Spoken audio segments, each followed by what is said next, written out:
আমাদের ইলেকশন শুধু ত্রয়োদশ সংসদ নির্বাচন নয়, এই নির্বাচনে রেফারেন্ডাম ছিল। জুলাই সনদের সাংবিধানিক একটা রেফারেন্ডাম, এটি জুলাই সনদ বাস্তবায়নের জন্য এই রেফারেন্ডাম একই দিনে হয়েছে। এ বিষয়ে আমাদের বক্তব্য একেবারে সুস্পষ্ট।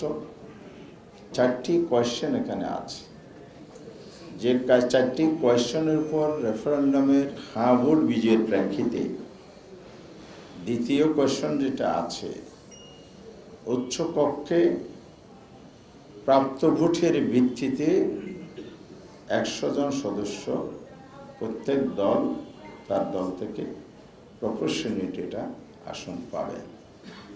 এখানে কোনো দলে যদি নোট অফ ডিসেন্ট থাকে, আসন ভিত্তিতে তারা করবেন, এটা সুযোগ নাই। আমাদের জনগণ এটা রিজেক্ট করে দিয়েছে। না জয়যুক্ত হলে এটা সুযোগ ছিল। সবচেয়ে সুস্বাদু হালিম রাঁধুনি হালিম। হালিম হোক রাঁধুনি হালিম।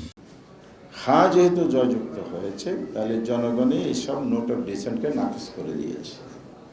ফলে প্রফেশনের প্রাপ্ত ভোটের ভিত্তিতে 100 আসন নির্ধারিত হবে, এটাই এখন ভ্যালিড, জনগণ অ্যাকসেপ্ট করে নিয়েছে। এই জন্য আমরা এটা নিয়ে ধূম্রজাল সৃষ্টি করার সুযোগ নাই, বিভ্রান্তি ছড়ানোর কোনো সুযোগ নাই। অবশ্যই এ ব্যাপারে যেন সংশ্লিষ্ট কর্তৃপক্ষ কঠোর পদক্ষেপ নেয়।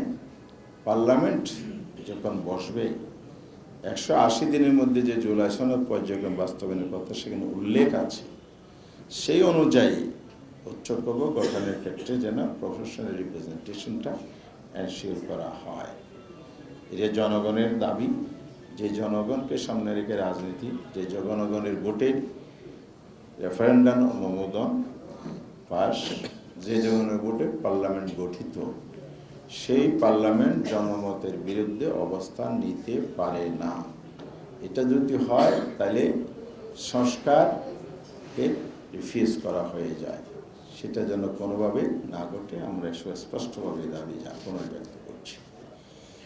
এরপরে নির্বাচনের আগে, নির্বাচনের পরে অনেক জায়গায় সহিংসতা হয়েছে।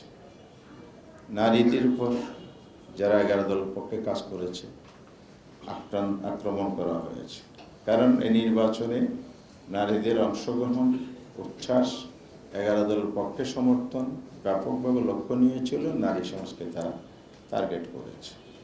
আমার নির্বাচন এলাকায় আজকেও প্রাপ্ত খবর অনুযায়ী কুতুবদিয়া, মহেশখালী এ পর্যন্ত 3 জন নারীকে আঘাত করা হয়েছে। গতকালও একজন মাথা ফেটে দেওয়া হয়েছে।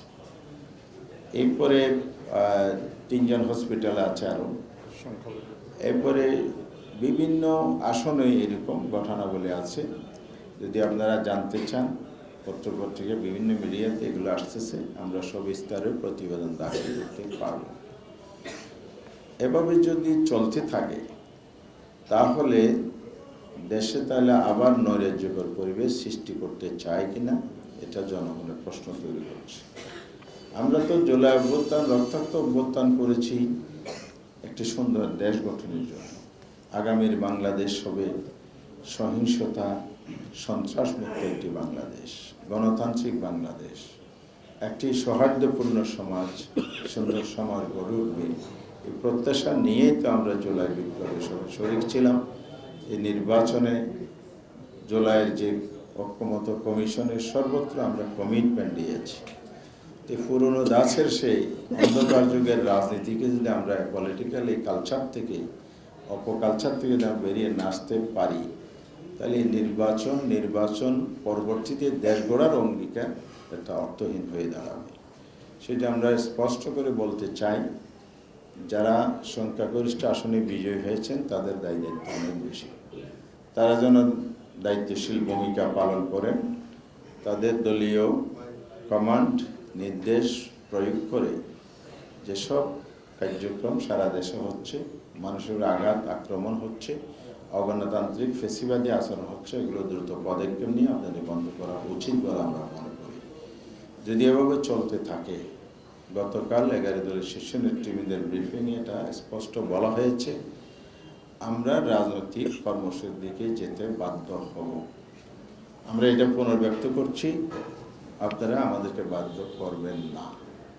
ইতিমধ্যে আমরা কর্মসূচি প্রণয়ন করেছি, আমরা শীর্ষ পর্যায়ে আলোচনা করে এটা চূড়ান্ত করবে ঘোষণা দেব।